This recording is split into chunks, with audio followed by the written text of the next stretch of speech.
Hello, beautiful mamas, and welcome back to the Balanced Mama Project Radio. You are here with Dr. Say, also Saiah, and Dr. Val, Hello. also Valerie. And today we have a special guest coming back with us. If you did not hear the first episode, it actually dropped yesterday. And so March 3rd, if you are searching through the files. But we had a great talk on endometriosis, PCOS, and the mental impact of having some of these concerns and conditions. And so today we welcome back Dr. Dani Kurlander. She is, just a reminder, a clinical psychologist specializing in health psych and women's health. And so we are going to do a deeper dive into not just chronic pain, but we'll be doing a deeper dive into a sensitive topic today, just as our early disclaimer.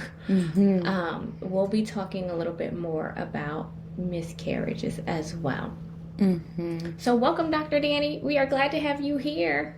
Good morning. It's so good to see you guys again. It really is. Oh, thank you. We love to have you. And so last time we went through talking about endometriosis and PCOS and the impact on mental health. So as we do our deeper dive today, maybe could you give us the landscape of just normalizing loss and grief, and for those individuals who may be dealing with miscarriage or even chronic pain?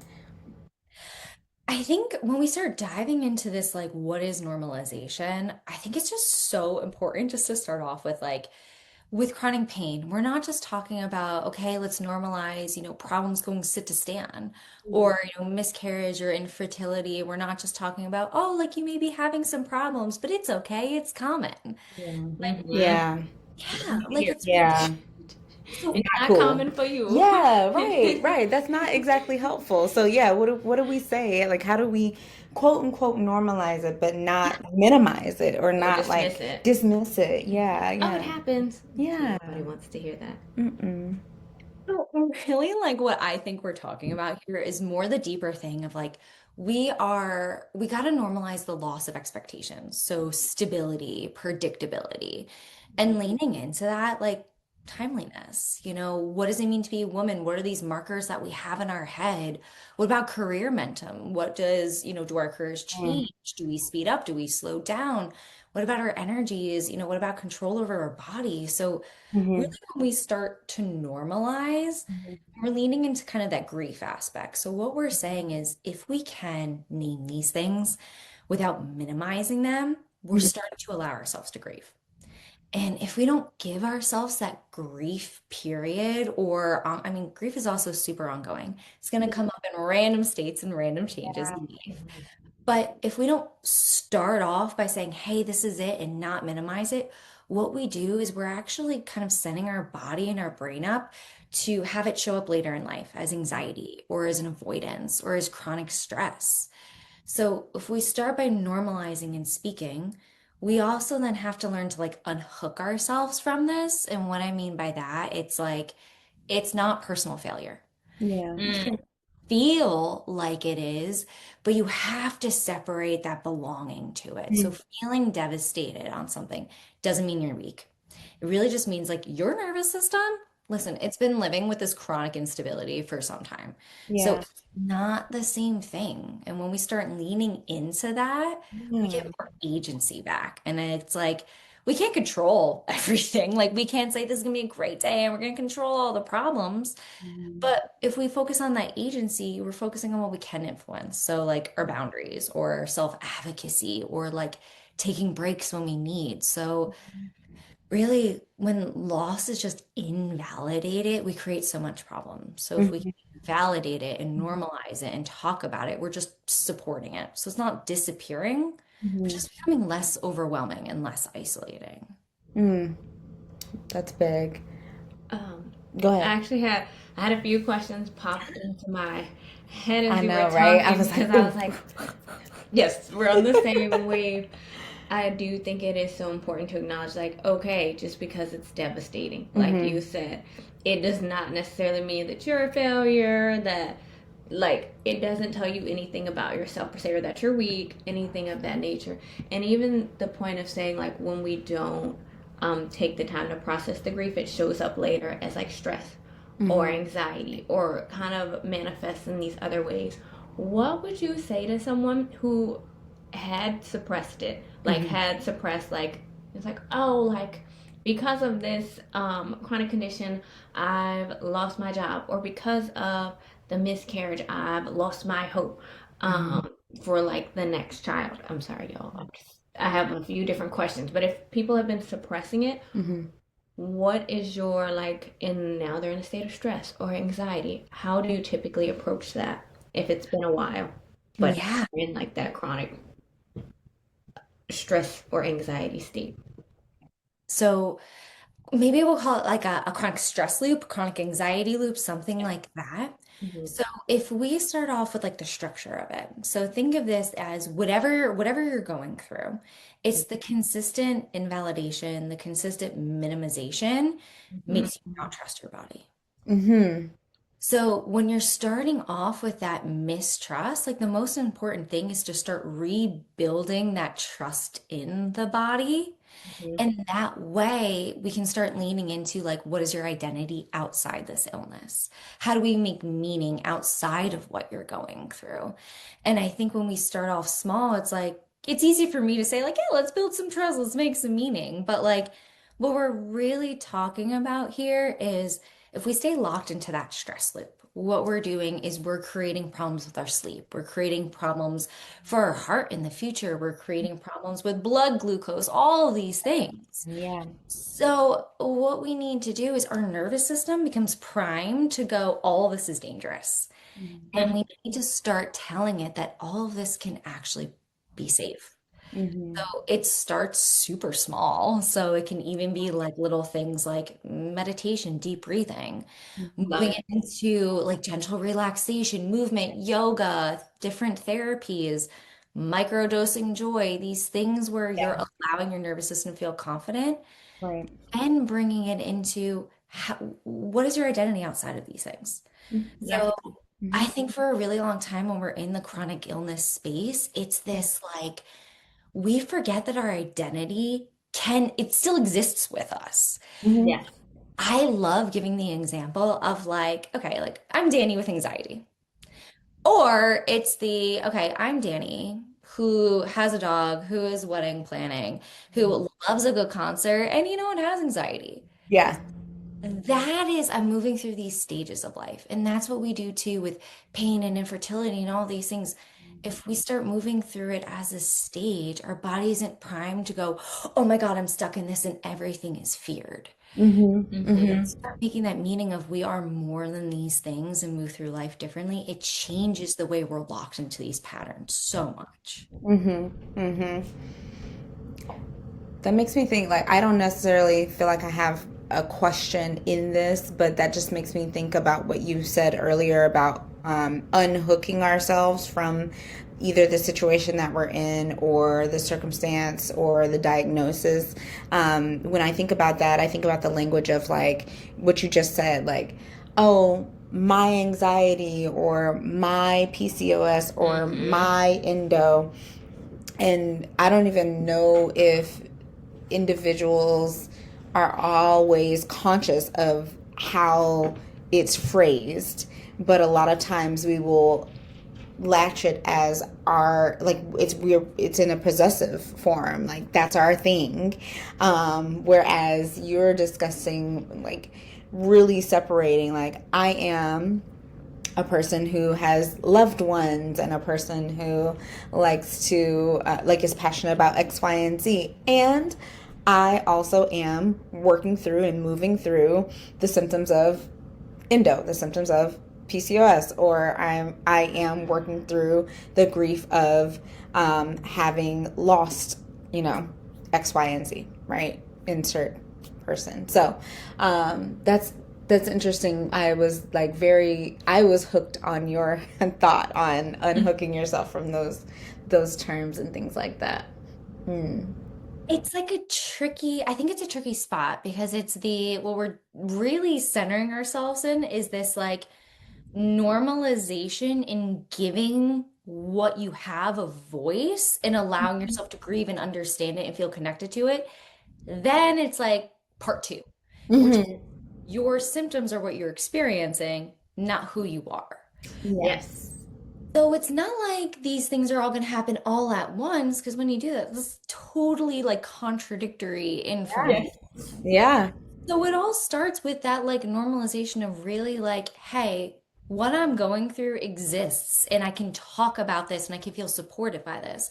Because most likely you went through some sort of invalidation where you're told you didn't have a diagnosis or it didn't matter or try this therapy or do this. So it's like you gotta have that step first of this matters, Mhm. then leaning into this, I can have this and this matters. And at the same time, it's something that I experience. It's not who I am. Mhm. Because over time, chronic illness has this really like unique way of shrinking everything around you, Mhm. Mm. Yep. organized to the diagnosis. And Yeah. that's when it gets problem.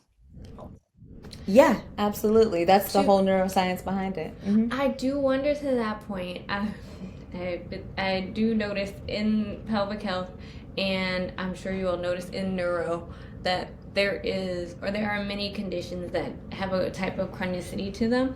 I do wonder if some of that my whole life has become this is going to appointment after appointment in like different areas of life. Because even when we talk about normalizing loss, I was like, I'm like, yes, I imagine you have lost out on some time doing other things because you have 3 appointments today and then another 4 on Wednesday.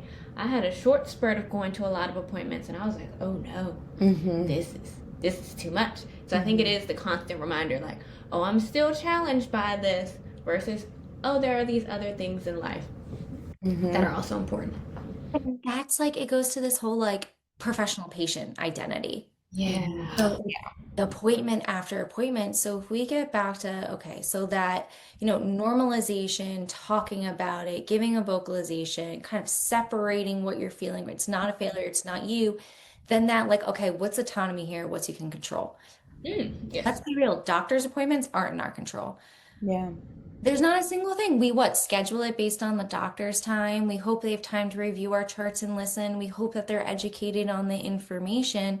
So Yeah. it's that like lack of autonomy bit where it's, yeah, of course your identity is just going to become like appointment to appointment, chasing these Yeah. answers, hoping to get something, hoping to be seen, rather than identifying like what you can influence. Like, you know what? Maybe I shouldn't go to all these appointments because I'm exhausted and all I'm doing is focusing on the medical. Or maybe I shouldn't because I'm physically exhausted. I'm physically burned out. I deserve a break. Yeah. Hmm. Hmm. It just becomes such this like cycle of invalidation. How do we switch that to like validation? Like your identity shouldn't just be that. Yeah. I think even I was just gonna say it starts with the providers, I think, right? With being, saying, what have you done for you lately, and taking that whole person approach as well.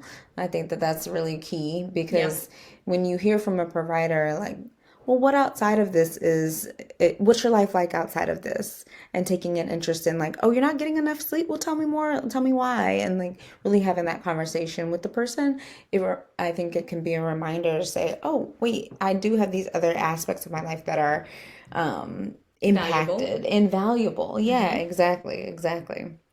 Yeah.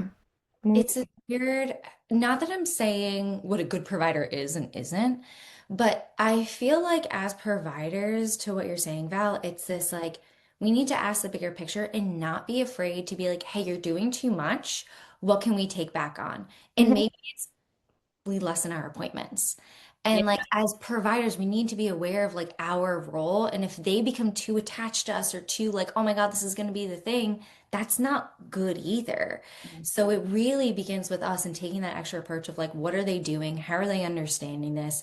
Do I still need to be as influential or, as many appointments in this person's life? Sometimes it's no. And we really need to like value that and tell our patients honestly of like, you need a vacation and that's okay. That I part. I have a question that maybe um I'm hoping that it makes sense. So, all right. In your experience, in your practice, do you or have you seen someone who is postpartum, but also who has gone through fertility treatments leading up to the pregnancy and brought the baby to term and then is postpartum? And or have you seen the individual who's postpartum and maybe has experienced several miscarriages before that pregnancy, gotten pregnant, and then ended up in the postpartum period?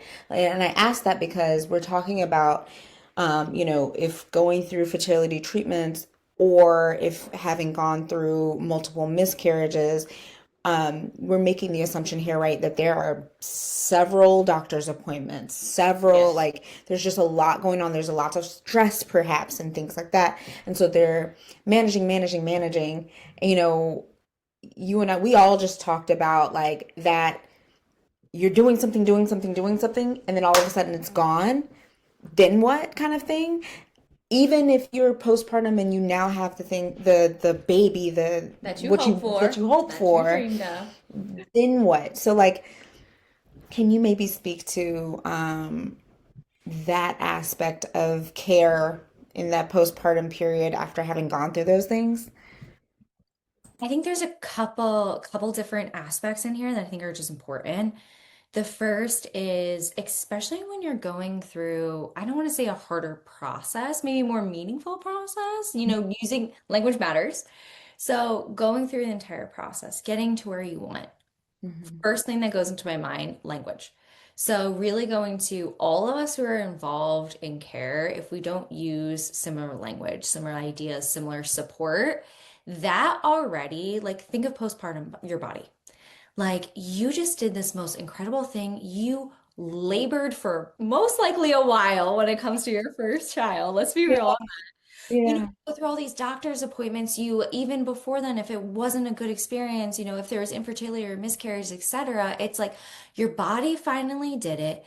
Then it goes the rush of the hormones. So it's the who are you? What is this body? I don't know how I'm supposed to fit in. What is my identity here?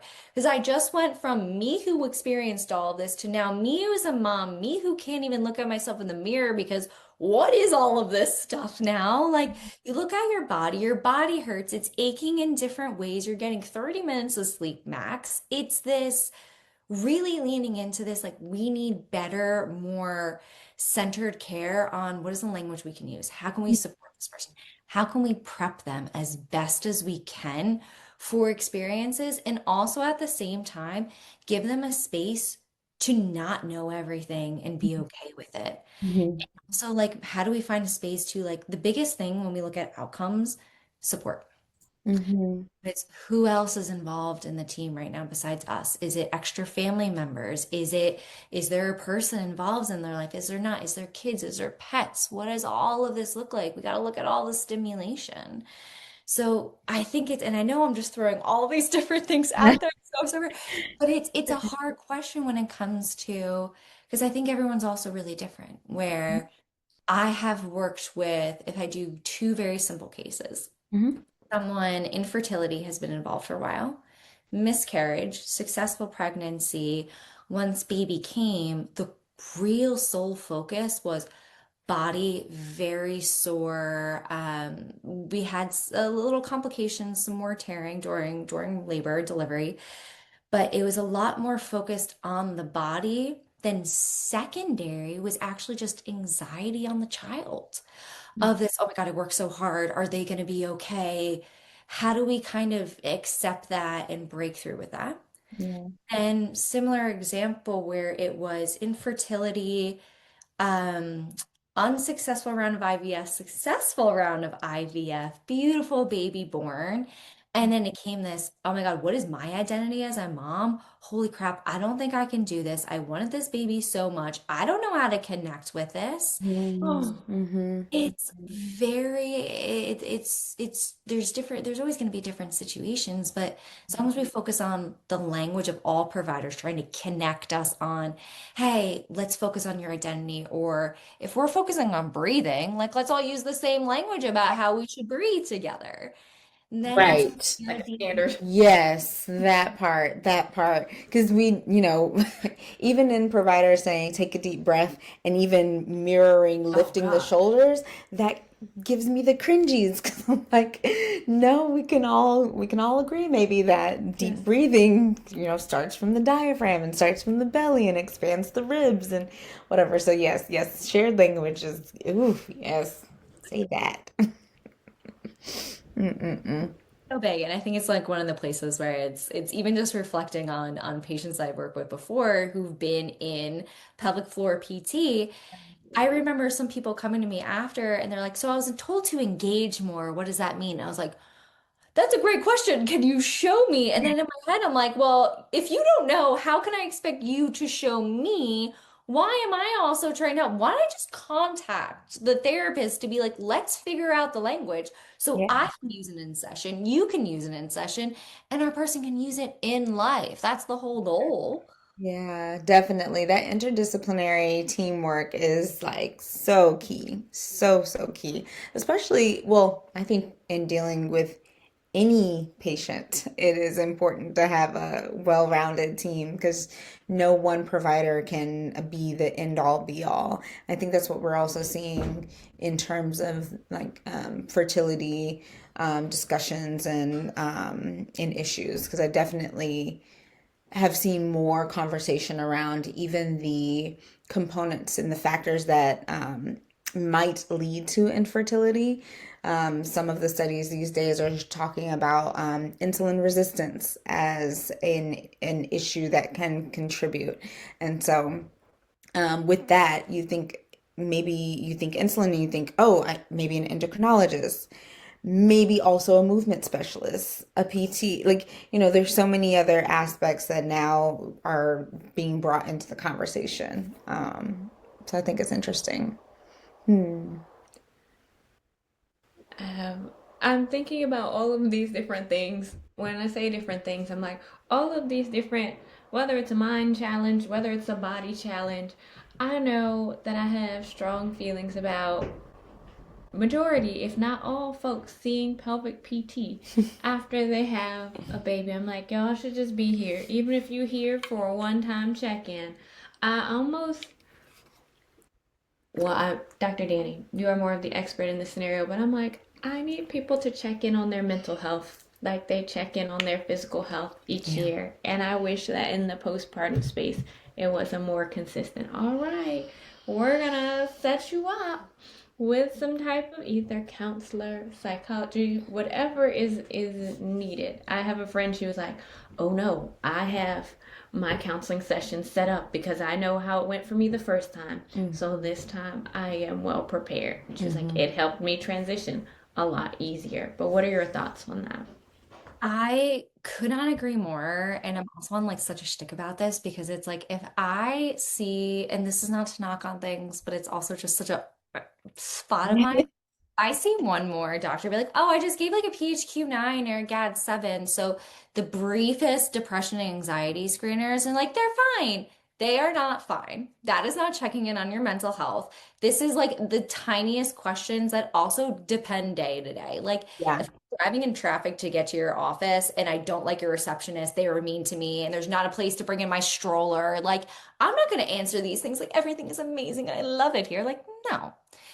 Yeah. So, especially when we get into the checking in on mental health, it is so this like, even it, like getting to the deeper of it, it doesn't always need to be these like deep, heavy conversations because I also think, like, let's be real, transitioning to motherhood is a lot.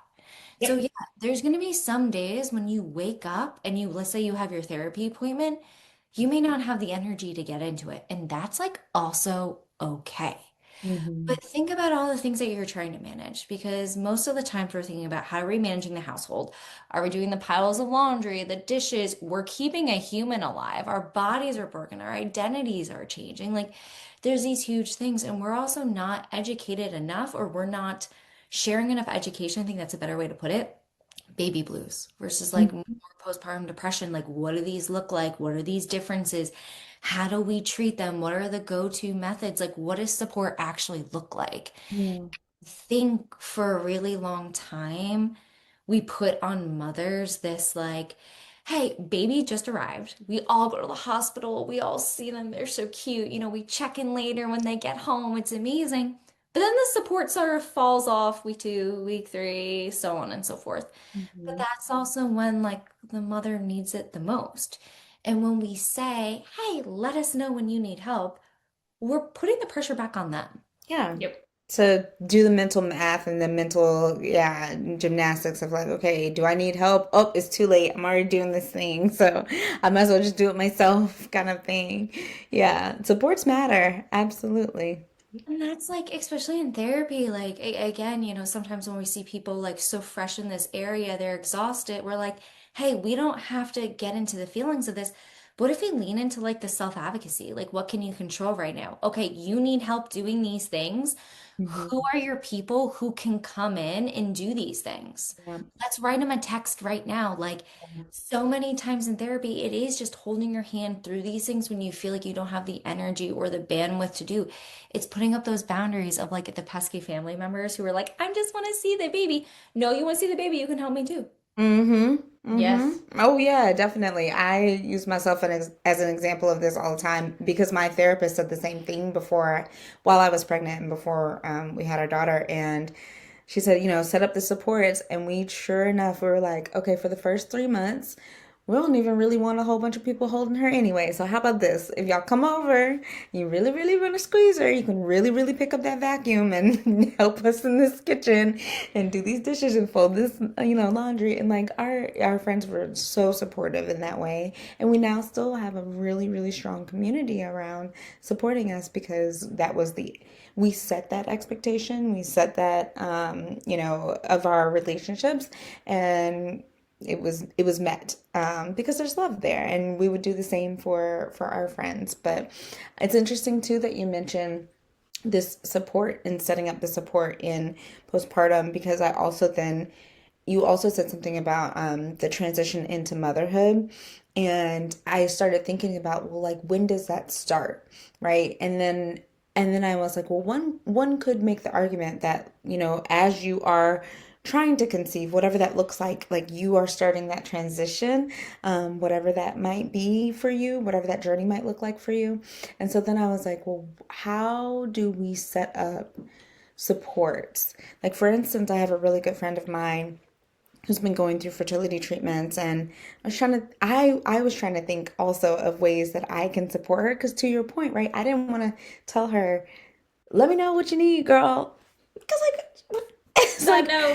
it's like she's doing a lot. That's a baby. You can't give her that. Yeah, exactly. That's it. Exactly. Right. Like I I need the I baby. can't, yeah, meet that need. So what else can I do? And so how does someone who is having a longer journey in that transition period, like how do they set up support? What could support look like for them?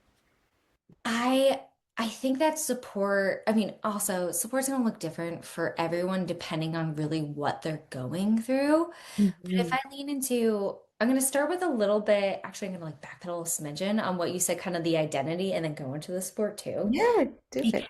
the whole identity piece, I think this is such the one of the coolest things to actually talk about. So when your body actually recognizes it's pregnant, your brain does as well. So this is actually when attachment truly starts to form. And it's a really cool thing because your brain starts releasing like oxytocin, love hormone. Your prefrontal cortex starts to change, and this is identity. So what's happening is your identity as a mother is changing. Your identity as a family is changing. Mhm. All of these things are just literally the genetic makeup of your brain is changing. You're thinking of future, you're thinking of names, you're thinking of all these beautiful things. So, as much as we want to say it starts, those things start, the hopes, the dreams do start when you decide, oh, I do want to try and I do want to start kind of going down this path. But really, when you're pregnant, that's when we get those really cool neuroscience, neurobiological changes. Yeah. And when it comes to showing up and how to give that support, I think it differs for, again, every situation that's going in. But if we're talking about more of that infertility, so the way I look at infertility, chronic state. So it's chronic state of mistrust. It's very cyclical. It is, okay, we're preparing, we're doing everything we can. Oh my gosh, what is the test going to look like? Okay, heartbreak, go into it again. So what we're taking away here, it's exhausting. Mhm. So neuroscience wise, what happens is the brain is starting to read this as fear. So it's starting to read this as loss. And what it's wanting to do is it's going to honestly want us to protect us from that. I mean, obviously, our brain's not going to be like, hey, this thing really sucks. Keep doing it. Do the thing Yes. again. Yeah, no. It's like, keep doing it. Great job. Yeah. But it's that, so we start getting this fear kind of starts to emerge. So what we tend to see sometimes for people who are really deep in their infertility journey is a little bit of that like avoidance that happens. So sometimes it starts in the speech of this like, oh, if it happens versus like when I'm pregnant. Mm, Or not really wanting to look at the baby stores anymore or think about names, that slow avoidance step back. mm, And the most important thing to do to support women in their journey in that stage is really just being there. And again, it's not that just like, oh, show up, do the check-ins. It's that we want to teach them that this space that they're in, despite it being chronic and like not stable feeling, is that like, hey, it is also stable. You're also safe here. So showing up and being like, hey, let's still go to the movies and your body's going to actually be okay during this movie. We don't have to run out and think every little sign is perhaps, something related to infertility. Yeah. Maybe just got a stomachache because you ate too much candy. And you know what, girl, same. yeah, yeah, yeah, yeah, exactly. You can't. Microdosing Yeah. this illness together and showing up together persistently. That's what's going to make that difference. Showing up. I think that, I mean, I think that's important, but also something that people don't realize that they stop doing after a while. I think this is with anything though, right? Like loss of a parent, loss of, whatever the case may be. I think we as humans don't necessarily love to feel uncomfortable. And if we feel that maybe someone else is going to have emotions that is less than positive, or make us feel uncomfortable, or we don't know, or maybe we feel uncomfortable because we don't know what to ask or to say. I think we as supporters or friends maybe start to distance ourselves, or it can be easy to distance yourself. It can be easy to stop asking to go to the movies because you're like, oh, she's busy. She's focusing on this fertility journey and da da da da da. So I'll give her some space. But it's like, and I think that mirrors sometimes what happens in the postpartum period where it's like, oh, I'll give some space. They're working it out as a family, and it's like those are the times when support is needed the most. And so the showing up and the continuing to be the same person and being that stability and being that same relationship that was there before is the exact same as now. That is the consistency that is definitely needed. And I also think it supports the nervous system and helps to reinforce in the nervous system that everything is good. I'm calm, I'm well, I'm supported, all the things that the nervous system needs to hear in order to not avoid things like the way that you were just describing and have that fear of disruption or that fear of pain or that fear of whatever. Yes. And I think it's like exactly what you're saying. It's like we're not trying to take away everything because that's not going to happen. Bad days, fears, worries, like it's all still going to be present, but we're trying to make the uncomfortable tolerable, is basically. And if we keep doing those repeated micro doses of safety and joy over time, uncomfortable is tolerable. And it's like there is like an old saying about fear, essentially, where when we think we're anxious, if you lean into it and be like, is this thing actually really gonna kill me? Like, am I about to die in 3 or 4 seconds? Yes or no? Or is it because I'm like super deeply uncomfortable and I don't know what to do with it? Mostly it's you're super deeply uncomfortable. You don't know what to do with it. And if we can at least identify that, then we can help retrain the brain of being like, yeah, it's uncomfortable, but you're still okay. It's uncomfortable and your friends still make you feel good. Vice versa with your friends, like, hey, it's uncomfortable for me to show up with them and sit in their grief, but like, you know what, I can sit in that space with them too because it's not touching me, it's touching me differently. I am not the space. So Mhm. it really goes back to so much of that truly. Yeah. Yeah, it really does. It really does. Um, Gosh, I have so many more questions. Okay, maybe though one more and then we can call it for today, but we are having a really good discussion here. Dr. Say, you have anything? I have a comment.